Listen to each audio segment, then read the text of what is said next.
Is being a woman in oil and gas an advantage or a disadvantage?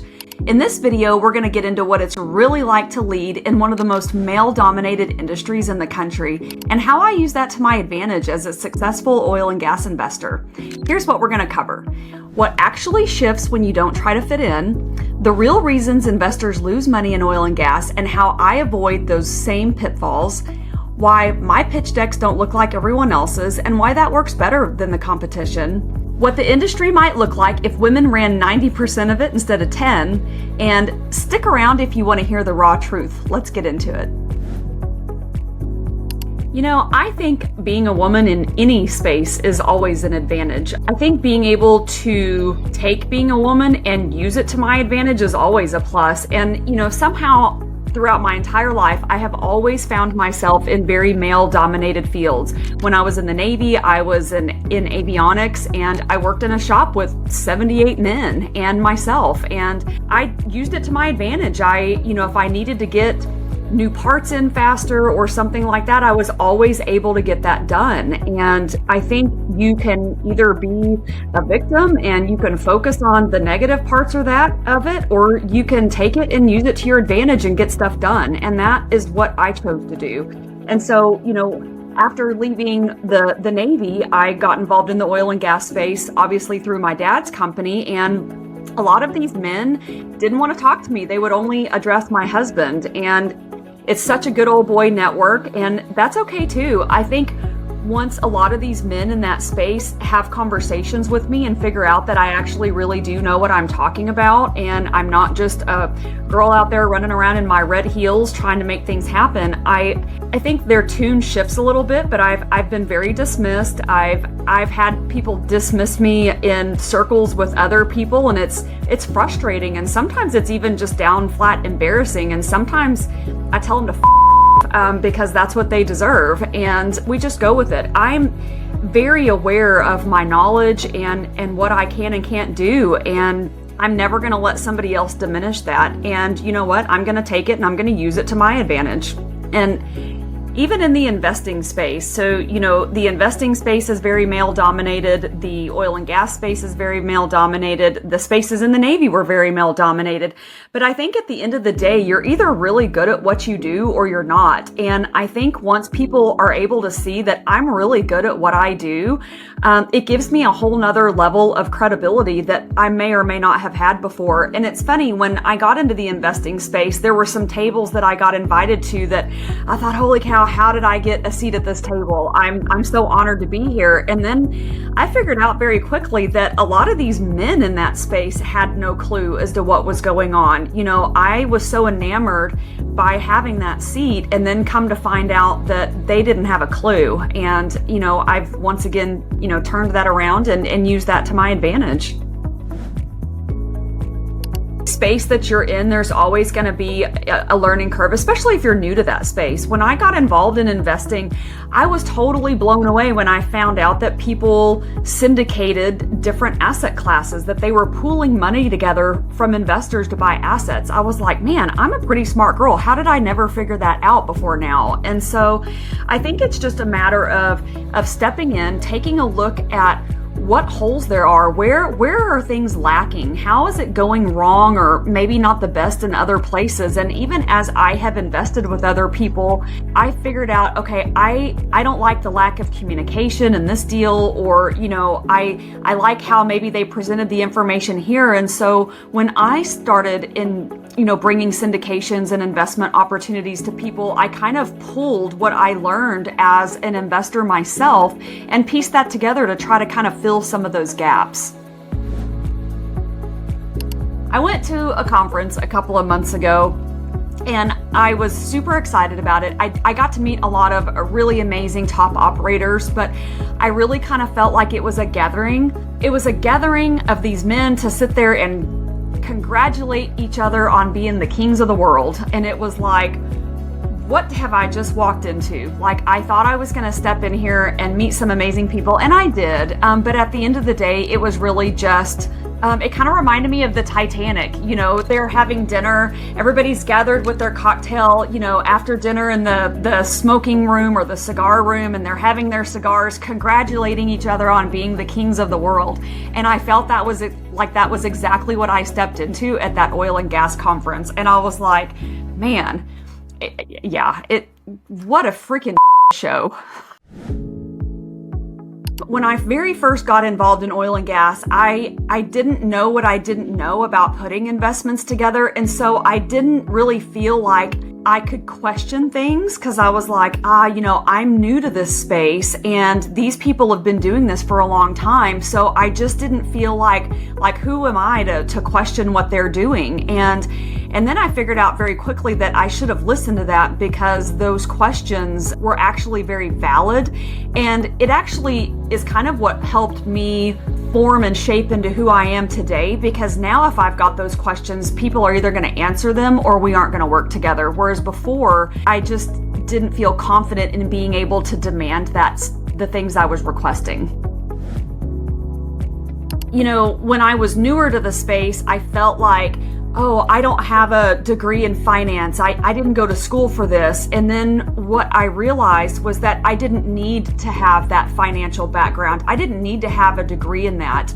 At the end of the day, I am honest. I am full of ethics and integrity, and I believe in presenting with that first. And I think that's really lacking in a lot of places across the board. And that's one of the things that I'm trying to bring to the table and do differently.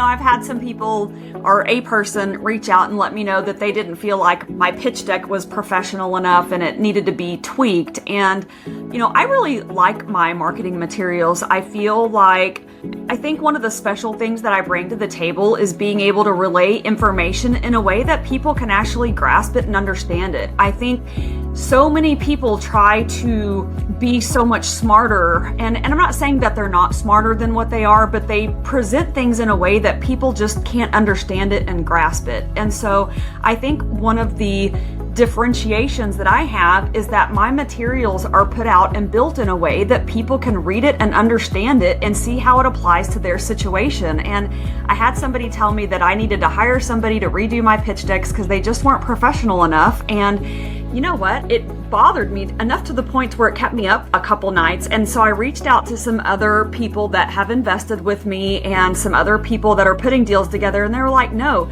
your marketing materials are amazing. You need to keep them the way they are. They're different than everybody else's. Don't jump on that train and do it the way everybody else has done it. There's a reason that you are having the success that you are. And it's because you do things differently. You do it your own way and you haven't conformed to the way that everybody else has done things. Well, specifically for oil and gas, a lot of the times when I take a look at other oil and gas investment opportunities, there are slides and slides of geological data and rock information. And I am not a geologist. I don't know how to read that. And neither do most investors. I don't even put the geological reports in my pitch deck because nobody knows what that means. And it creates confusion. And I'm not trying to create confusion. I want to talk about what do those geological reports mean. We can talk about, hey, we've got really high pressure, we've got a really good reservoir. That I'll pull the important data from those geological reports and share that without sharing the geological reports, because it's like looking at a painting that somebody, some kind of Picasso painting with craziness going on, and nobody knows how to interpret that unless you're a geologist. I didn't go to school for that.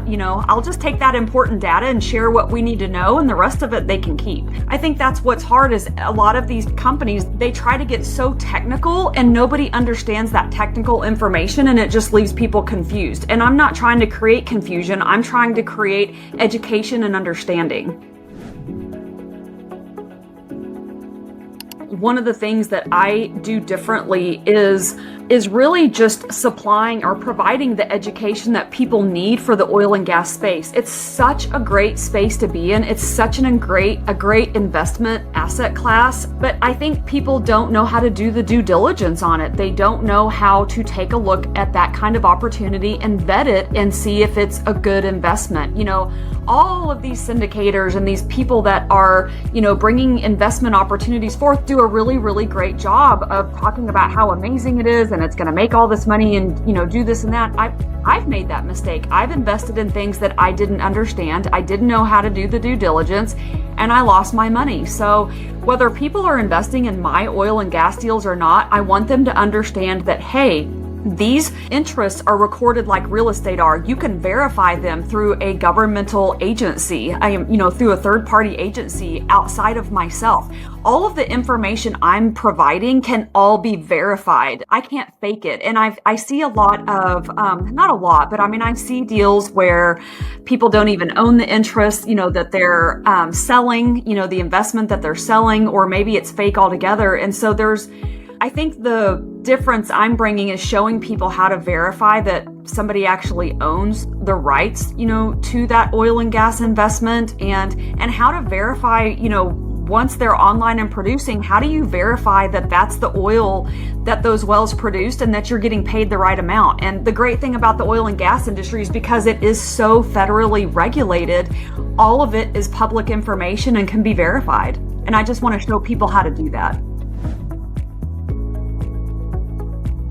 I have investors that have invested in other oil and gas deals and been burned. I've had people that are brand new to the oil and gas space. And, even with the way I present information, it's still like drinking from a fire hose. It's a lot of information. And if you're used to real estate, it's just about kind of, shifting your perspective a little bit and understanding it as an asset class, and that it's going to be a little bit different than real estate. It's going to be different than venture capital, but just having a good grasp of what to look for and what to pay attention to, those are the things that matter. Yeah, a lot of people, when they lose their money, they have either invested in a project that was one well. It was completely dependent upon the success of one well, which is why I will never have an offering that has less than 4. We've got, a minimum number of wells, so that if we do have an underperforming well in there, it's not going to impact the entire project. And so most people, it's a one well project, or they invested with a small operator that's out drilling in some random area, and it's so hit or miss. When you're drilling with major operators in top proven areas, the success rates of those wells are 90% plus. They're very, very high. The likelihood of not having oil is almost non-existent. And so that's just, it matters who you drill with and where you're drilling, just like in real estate. I don't know what it is, but it's definitely very male dominated. Usually, I would say it's probably 90% plus, male dominated. Well, first of all, I think, a lot of the ways things are done, first of all, the records, for oil and gas, it's kind of like real estate. Real estate is such an old dinosaur, and to get anything to be done differently in real estate, it's like takes an act of Congress to make that happen. The way that real estate transactions have been recorded have been done the same way for so long. Well, oil and gas is the same way. It's very resistant to change. And I think if we had 90% women and just 10% men, it would be done a lot more efficiently, and researching oil and gas ownership records would be so much more efficient, because that stuff wouldn't be sitting in freaking metal sheds on the side of some courthouse from 80 years ago, and you'd be able to find who owns things. And not just that, I think the equipment would run more. I just think everything would be a lot more efficient, but the records is the biggest problem. Well, and when I take a look at these rigs and where they're drilling, they bring in all of these portable buildings and everything else. If I was out there running the rig, we would have a Keurig with really good coffee and snacks, and, maybe we bring out a chef where we've got actually good food, and, we're not having to run into town to grab crappy town and country food on the side of the road in Pecos. I don't want to sit here and ever discount men and what they're doing and what they bring to the table. I mean, and especially a lot of these oil and gas executives, they got to where they are because they're really good at what they do. I just think that there is always a way to do things better and smarter, and I think it's just a matter of being open to that. And I'm not saying I could step in and do things better, but like I said, I think there's always a way to be more efficient. There's always a way to do things a little bit better, to make little tweaks that have really big impacts. And I think it's just a matter of being open to that. And what are those suggestions and what could that potentially look like? It doesn't matter how much at the top of my game I think I am, there's always room for improvement. And I think it's that way in any industry.